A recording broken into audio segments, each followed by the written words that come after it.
با سلام و درود عزیزانم.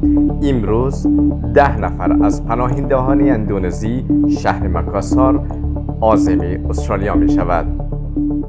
این پناهنده هایی که شما می بینین هر کدامشان بیش از 10 سال، 12 سال الی 13 سال در اندونزی همچنان منتظر ماندن و عده‌ای که امروز عازم استرالیا می شود.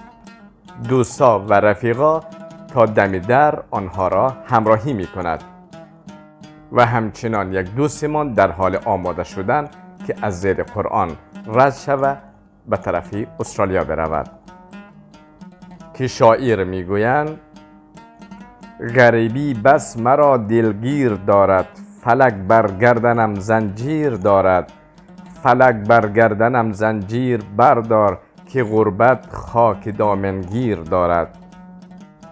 ز غربتم چی بگویم که سایه ام حتی گذشته از من و پشت سر نمی آید.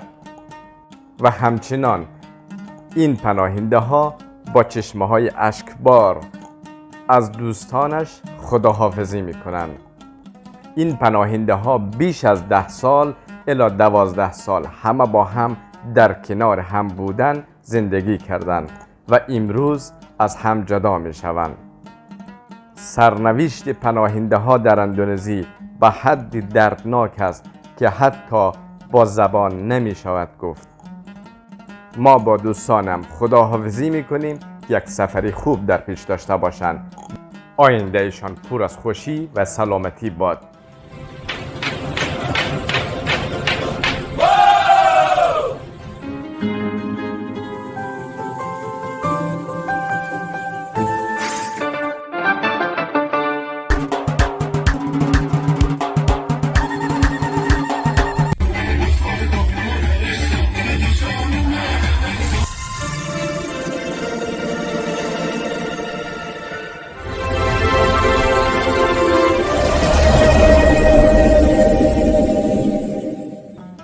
نه مرا طاقت غربت، نه تو را خاطر قربت.